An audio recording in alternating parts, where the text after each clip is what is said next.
All right, guys, I think we're live. Normally it does a 3, 2, 1 so we can kind of see it, but we are actually live on the air at 6:15. Washington State Wrestling here on Monday morning with Coach Feist from Tahoma. We recently did a write-up on the Tahoma Bears and felt it would be appropriate to invite the 4A Region 2 Coach of the Year last year and returning state champions Tahoma Bears. But before we get into that, also on the call, we have Greg Ford, who was one of our national team coaches for the last 3 years, and our state chair, Tim Weinert. Go ahead, guys. Say hi. Good morning. Good morning. All at one time. So, hey, Tim, I know there's a couple items of business you wanted to discuss this morning before we get rolling. If you would like to take the floor for a minute, go ahead. Yeah, just a couple quick items for our weekly news here. First off, we are wanting to make an appeal to anybody who's working with Boeing or Microsoft or Nintendo, Hewlett-Packard, Amazon. All these great companies have payback programs for their employees who volunteer. And we're finding out that we have these people in our organization spending time, and a few of them have come forward and said, hey, I should hand this form in. So what we want to do this year, while we're trying to raise more money, get kids out on the road, go international, we got a lot of big goals, but we want to put the money in the account and then do it. So we want to make an all call to anybody who's involved in an organization that does a matching, and see what we could do to get you involved and bring some dollars in that way. A lot of you, I think, are already involved. So if you happen to see this or know somebody in the organization or is coaching or anywhere out there who we could talk to, please point them our way or let us know how to find them. The other thing we wanted to work on this week is we're looking to bring in sponsors. We have some great opportunities to get a message out there about healthy kids and healthy lifestyles and sports. Our sport brings in kids from all walks of life.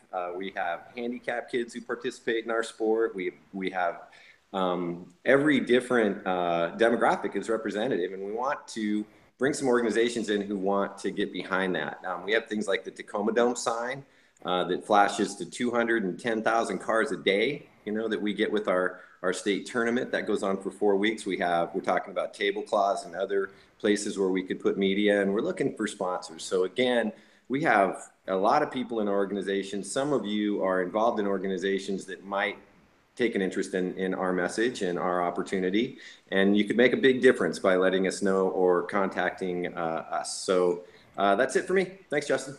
Yeah, well, thank you.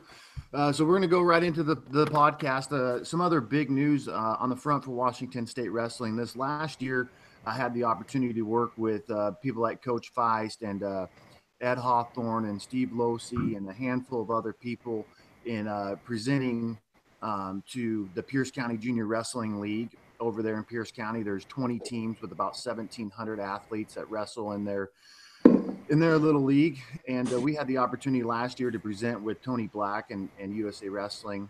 And this year they've all became part of our organization, the USA Wrestling organization. So first of all, I'd like to welcome all Pierce County Wrestling wrestlers, parents, families, coaches that may be listening.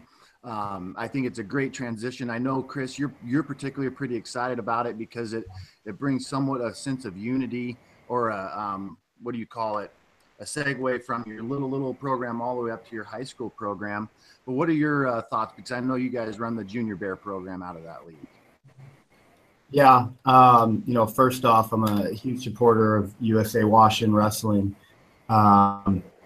and have been involved in trying to get my kids involved for, I don't even know, since I got out of college in 2000.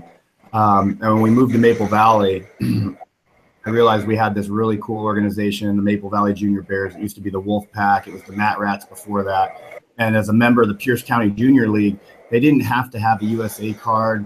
They weren't affiliated with the organization. They were their own entity. A really successful league. I mean, if you go back over time and look at the kids that have won the Pierce County Junior League, they're consistently, as they roll through high school, placing in the top 4. So, it's been a great format. It's been a really successful league over time. And for me, it just made a lot of sense and a natural progression to merge and join with the USA organization. I think what it does for us is, by getting those limited folk style cards early on in the kids' hands, it's going to make it that much easier for us to transition them into the state tournament and then into freestyle and Greco season. Every year during the Pierce County Junior League, as we get done with our league season, they do a sub districts, a districts, and then a league tournament, which is really like the week and a half, 2 weeks before the state tournament. We'd lose a lot of kids that wouldn't transition over and keep wrestling because in their mind the season's done. They weren't really aware of the other wrestling opportunities, and I just think this is a really solid move for our league, and I'm excited for what it's going to do for the Maple Valley community. Thank you. Yeah, I'm pretty excited, obviously, for many reasons, but just the opportunity to have a little bit more unity across the state as a whole. I think that's a great move for us. Chris Feist, you're a principal or assistant principal there at Tahoma? Yeah, I'm the associate principal here at Tahoma High School in Maple Valley. And congratulations. I hear you guys got a new school this year, but the same tough old Bears that are going to step on the mat in November, right? Yeah, it's a phenomenal structure that allows us to do great things for kids. We've always had really good programs, academic programs, sports programs, but what we haven't had is a facility to really utilize the strengths of our teaching staff, our coaching staff, and just let our kids shine. So super excited about this new building. It's the largest school in the state of Washington, one of the largest in the Northwest, square footage wise. But I think more important than size, just the way it was created, we are going to have all just an opportunity to do great things for kids, especially my wrestling room. Oh my goodness. Have you seen Chiawana's wrestling room there in Chiawana? Oh yeah. Jack Anderson, AKA Ned Flanders, really good friend of mine. We wrestled in college together, and we were neighbors. Literally the doorstep next to each other for a couple of years when we were going through. So yeah, I've been over to Chiawana several times. Really good friends with Jack and his family, and really proud of the work that they've put in out there. From when that school first opened, and as they started, kind of putting that program together, it's been a really fun thing for me to watch because. Jack is a super competitive, super smart guy, and we've had a lot of conversations about, not just what does it take to create a tough team, because tough teams come and go. Really what we're looking at is how do you build program, because program's community-based, and it's got to be about more than going out and winning a league title, state title. Again, you'll see pockets of tough kids come through a team, and then you ask yourself, what happened to that team? You rarely ask yourself what happened to that program. I mean, it takes something pretty sizable to dismantle a program. So you mentioned Chiawana, and I just love what they're doing out there in the community.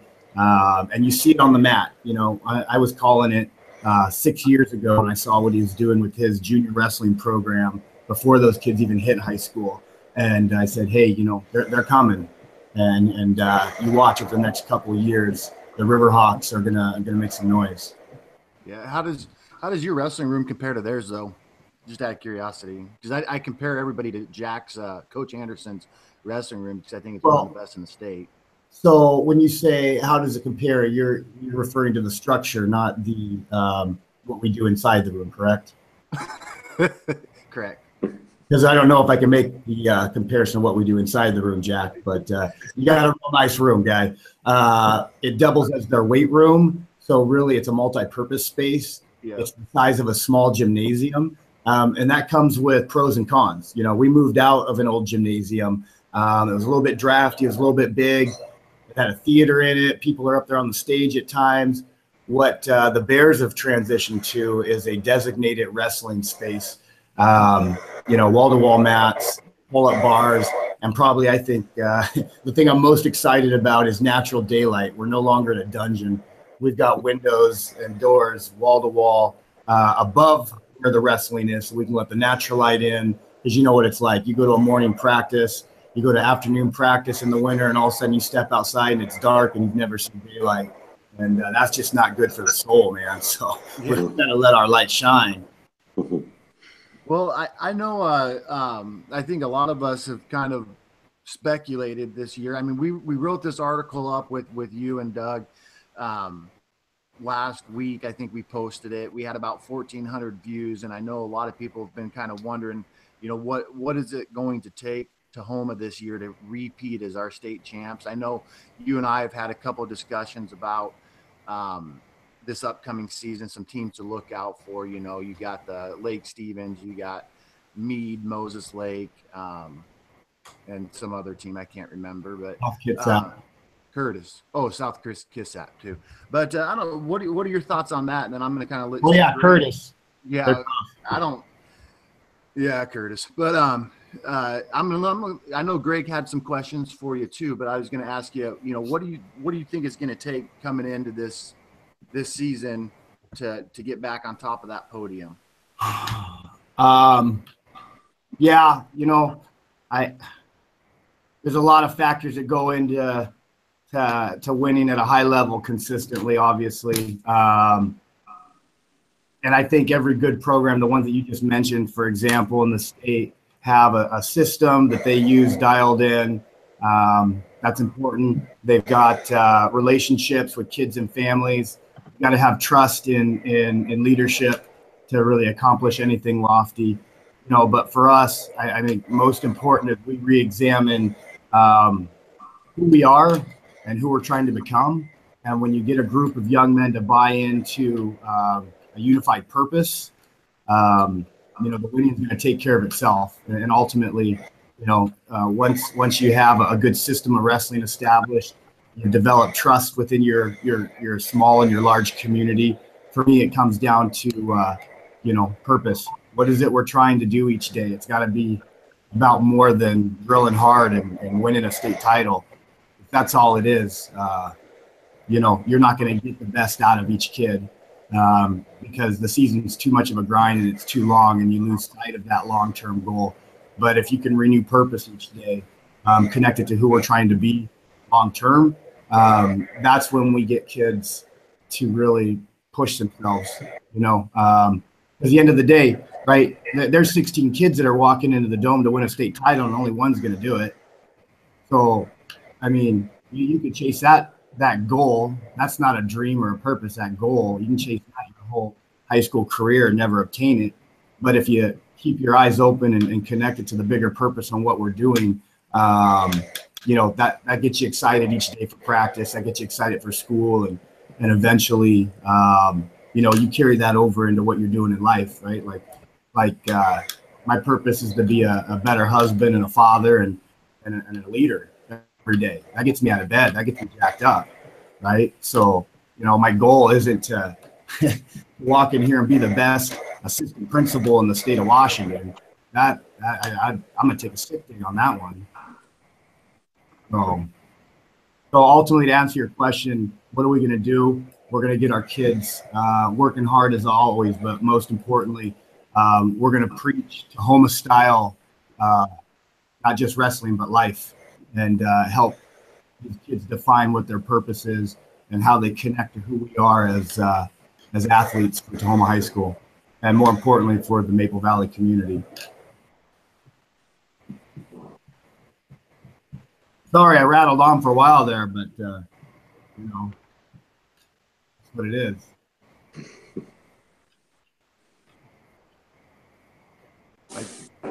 Are you speaking, Greg?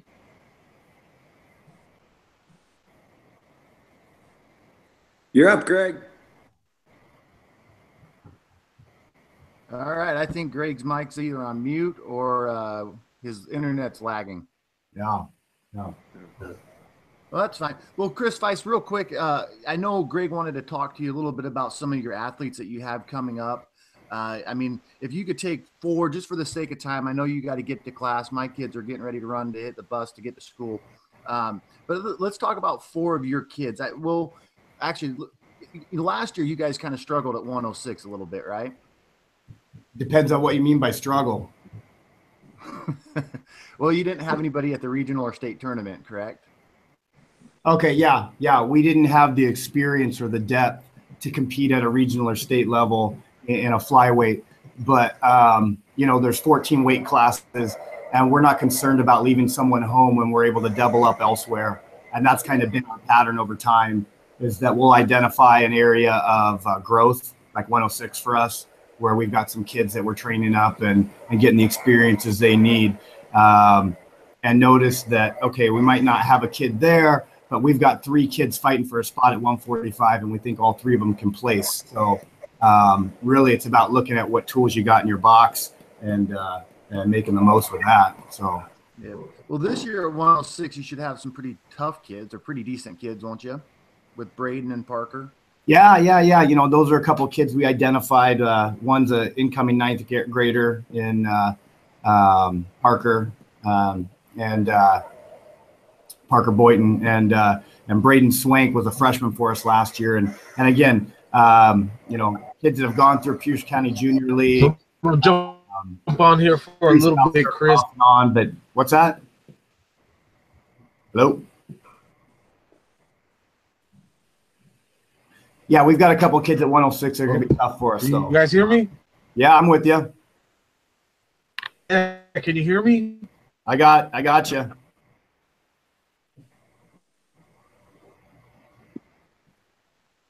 I want to kind of go over like a coach-to-coach segment. Yeah.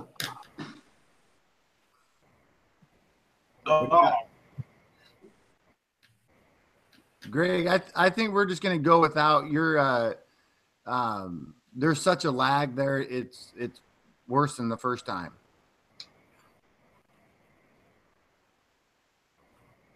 Yeah, we got to get Greg a better workstation to do this with. Yeah. So anyway, we're going to go back to talking about Braden and Parker. Yeah, just two tough kids. One of them's playing football right now. One of them's running cross country. But I know come November, they're going to be ready to battle each other for that spot and, provide a nice spark for us in that flyweight spot. Well, and I know you guys do a pretty extensive summer workout program, unlike probably 99% of the other schools in our state.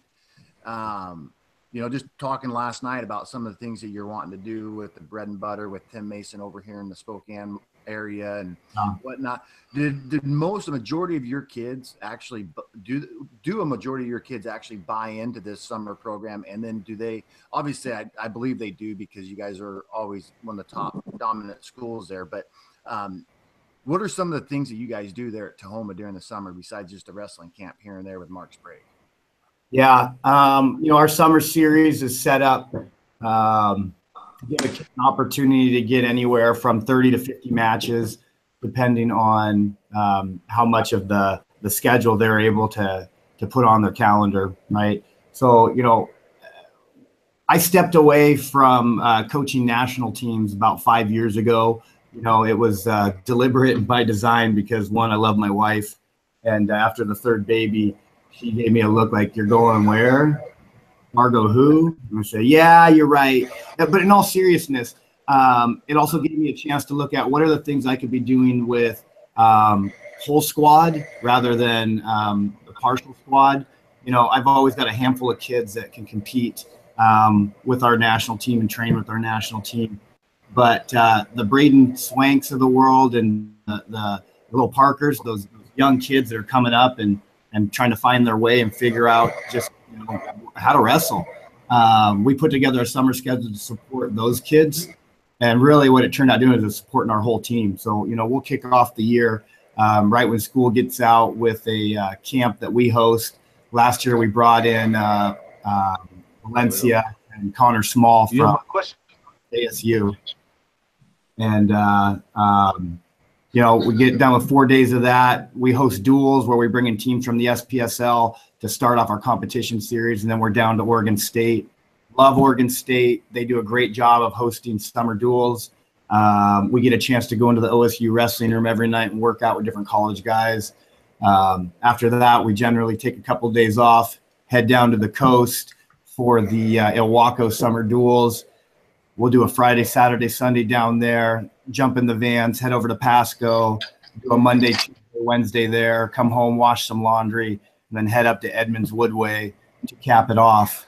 You know, and by the time we're done with that, the kids are beat up, they're sore, they're tired, they're done with wrestling.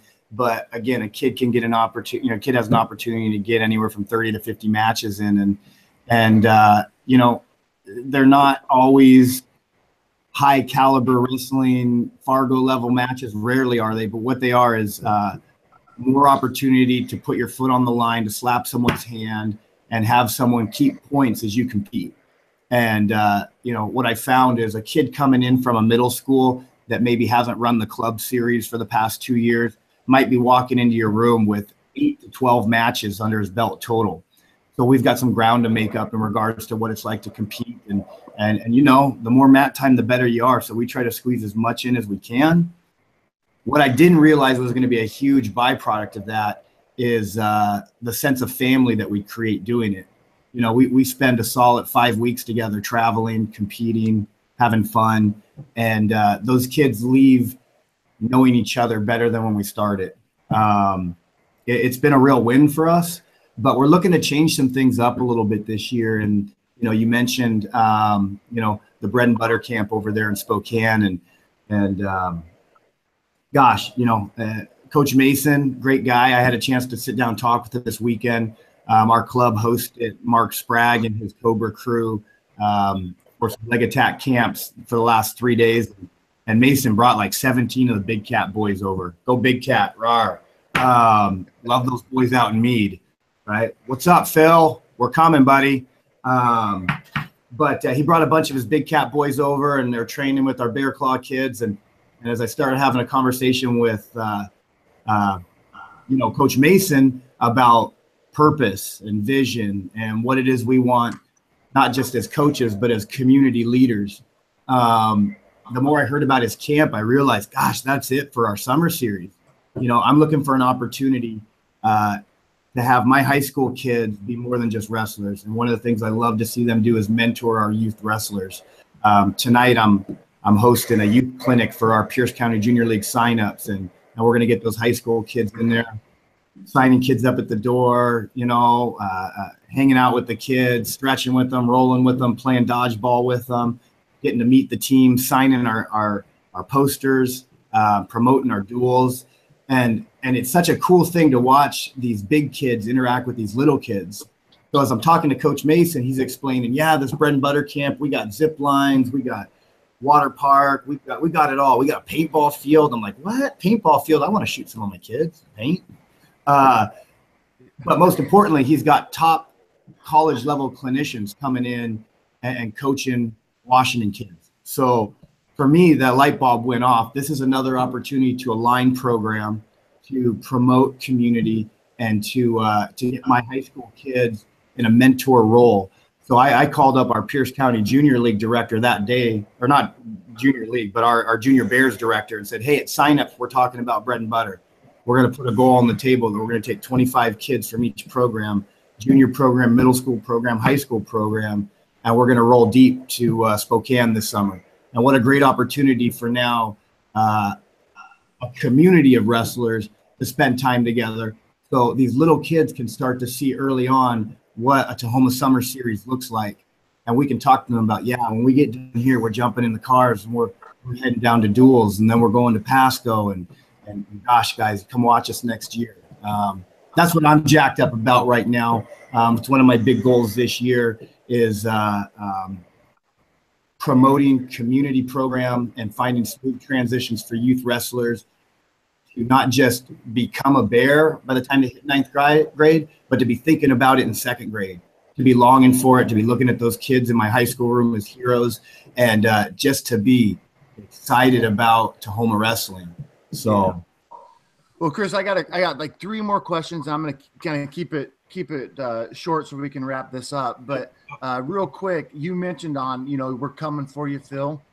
I'm joking with Phil. I like Phil a lot, and dang, tough. Well, Phil, Meade is tough, and that's, I guess, part of my next question is actually going to be, you know, in the 4A region or classification, you guys actually have some deep talent, some up and coming freshmen, you know, like Steele and Zamaras and all these little kids that are coming up. Who do you think in 4A are going to be maybe say the top 5, maybe top 6? I mean, I got 6 on my radar. Yeah, I don't know off the top of my head, no particular order. Lake Stevens, Meade, South Kitsap. God, there's some team over by a bridge in the Narrows. What are those guys called? Curtis. Yeah, I'm joking with you guys. I know where you're at, and I know who you are. Chihuahua's looking real tough. Yeah, I don't know. There's a little town out in a little spot called Maple Valley. I like to do some wrestling, and I think they might be all right this year too. We'll see come February. Yeah, February will be the tell of two tells. So, Chris, with some of your kids, let's talk about some of your kids real quick. I mean, I know you got a stud at 120 still coming in as a freshman. He was one of our top, incoming freshmen. What sets him apart, in your opinion, as an incoming freshman at 120, which is a pretty competitive weight? I mean, you're going to probably see the likes of like a Robbie Vaughn or even maybe Isaiah Gonzalez, although I think Gonzalez will probably be at 26. But what is still going to have to do coming into this season to find himself up there with the big dogs? Yeah, the man of steel staring. So, he's a workhorse, right? And more important than working hard, he just loves it, right? When I say he loves it, he loves to compete. Anyone that toes the line with him, he's going to compete with them, competing with his brothers, competing with himself. He's grown up in a family as the baby with 3 older brothers. So I think he probably had to compete for that piece of chicken on his plate at some point. But, he's just got a lot of fight in him. And at the same time, he's very much a technician and a craftsman on the mat, in that he pays close attention to details, right? Something we preach out here is it's the little things that make a difference in our lives, right? Pay attention to the little details. We start, I start talking to my kids early on about the little things like, hey, did you make your bed this morning? Right? It's a little thing that's very important and leads to another great many things. So Steele exemplifies that. He's a warrior. He's a technician, and he's going to be fun to coach. Chris, I'm glad you said that, because that's one of the first things I hammer on my kids almost every day is if you made your bed, because that's the first task of the day. If you get that task done, it leads to many more tasks. And my son's sitting right here, and he looked at me when you said that. So I was like, it's not coming just for me.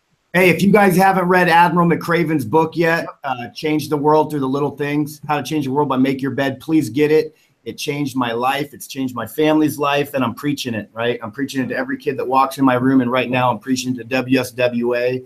I have no affiliation to Admiral McCraven, but it's a short book, and it is an eye-opener. Read it to your kids. Well, and he actually did a speech on that. I can't remember at a university. It was a commencement speech for University of Austin, and the talking points from that commencement speech became his book, How to Change the World by Doing the Little Things, and it is phenomenal. Yeah, I'll actually post that speech on our website for anybody watching. But please do. Yeah. So, Chris, we were talking about Steele for a minute there, about the growth that he needs to do, his improvements. But then on the opposite spectrum, we have a kid like Keone Gill, which is hands down probably one of the better kids. He's like a Trevor Eicher. Nobody in the room with Trevor Eicher started. All the coaches and everybody stopped working out with Trevor Eicher when he was a sophomore, because the kid just started dominating him, and he got to that point where he had to push himself to continue to get better. So you have Steele that you're going to be able to mold and mentor and help bring to that next level. Well, you've had Keone for years, and what do you do with a stud like him to help him continue to grow and stay motivated and inspired, besides yourself being out on the mat working it?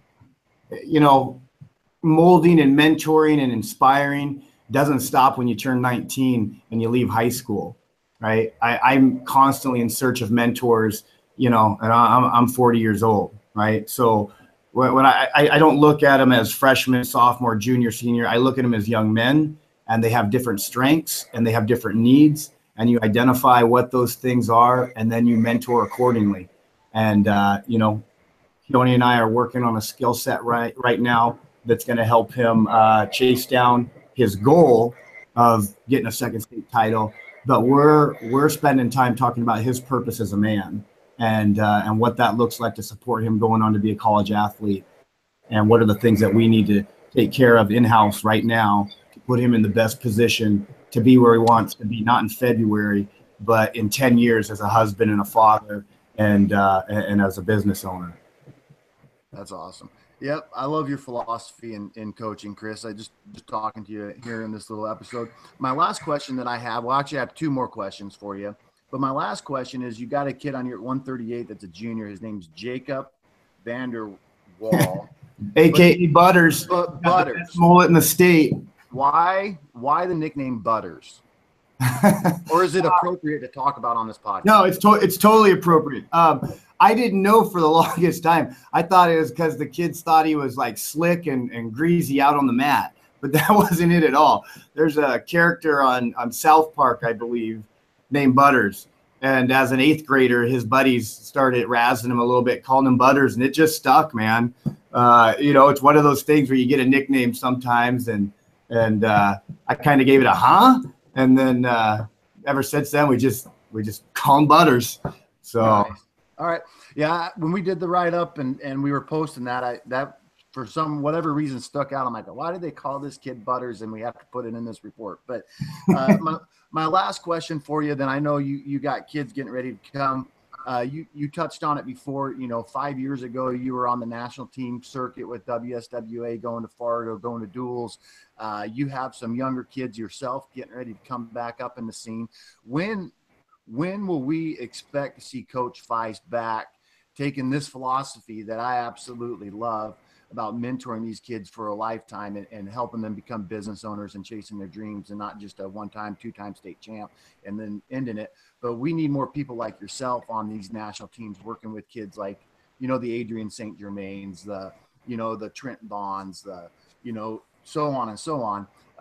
When do you think we'll expect to see you back? I actually talked to the boss about it this past weekend. The boss being Mrs. Feist, love of my life, and all around good gal. We had a long talk 5 years back, when we were in a transition in our life. And I said, look, I'm going to step away from these travel trips for a while until we get a little more situated. But there's going to be that time when the boy, AKA Andrew Feist, is at that age where he needs to start training at that level and seeing what these things are. And so, 5th, 6th grade, honey, I'm coming back to it. And here we are 5 years later, and the boy's in 5th grade. And I said, babe, I need to start working with our national teams again. It's time. So, I was going to reach out to our new schoolboy director, Mr. Aney. So excited to have him in-house. We came into college wrestling at the same time. He was over at YVC. I was at Central. I knew him from our high school days, and I think he's going to bring great things to our association, some real solid leadership and a really solid wrestling experience. But going to reach out to Coach Aney, or Director Aney, and let him know that I'm interested in working with our schoolboys this year, and getting back into our training camps and hoping to help get our schoolboy dual team ready to go. So yeah, to answer your question, the time's now. Well, I think I'm going to speak for almost every coach on our coaching staff. This last couple of years, your name always gets brought up. The last 2 years I've been involved. Well, welcome back. We're excited to bring you back on board, and tell Mrs.